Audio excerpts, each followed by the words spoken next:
Hello mister Sathyan, താങ്കൾക്ക് എൻ്റെ ബംഗ്ലാവിൽ സ്വാഗതം. ബൈ ദ വേ, താങ്കൾ എൻ്റെ കൊട്ടാരത്തിൽ വന്ന ഉദ്ദേശം മനസ്സിലായില്ല. അമ്മേ, മിസ്റ്റർ പെരേരയ്ക്ക് എന്നെ മനസ്സിലായോ?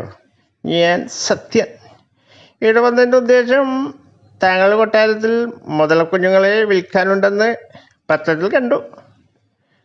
ഹലോ മിസ്റ്റർ സത്യൻ, എൻ്റെ ബംഗ്ലാവിൽ വന്ന് എന്നോട് മുതലക്കട്ടികളെ വിൽക്കാനുണ്ടെന്ന് ചോദിക്കാൻ നിങ്ങൾക്ക് എവിടെ നിന്ന് കിട്ടിയ ധൈര്യം? മിസ്റ്റർ സത്യൻ, താങ്കൾ ഇവിടുന്ന് പോയില്ലെങ്കിൽ താങ്കളെ ഞാൻ എൻ്റെ മുതലക്കുട്ടികൾക്ക് തീറ്റയായി കൊടുക്കും. അമ്മേ, മിസ്റ്റർ പെരേര, താങ്കൾ വെടിക്കെട്ടുകാരനെ ഉടുക്ക് കെട്ടി അങ്ങനെ പേടിപ്പിക്കല്ലേ. തൻ്റെ മുതലക്കുട്ടികൾ കൊടുക്കാൻ ഞാൻ നല്ലൊരു മീൻ കൊണ്ടുവന്നിട്ടുണ്ട്. എന്താണെന്നറിയോ? ഒരു എത്തോലി. ഒരു ചെറിയ മീനല്ല.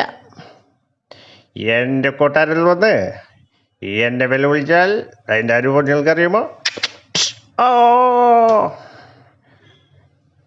അമ്മേ, മിസ്റ്റർ പെരേര്, താങ്കളിങ്ങനെ ഉണ്ടയില്ലാത്ത നോക്കുകൊണ്ട് കാക്കകളെ വെടിവെക്കുന്നത് കാണാൻ നല്ല രസം.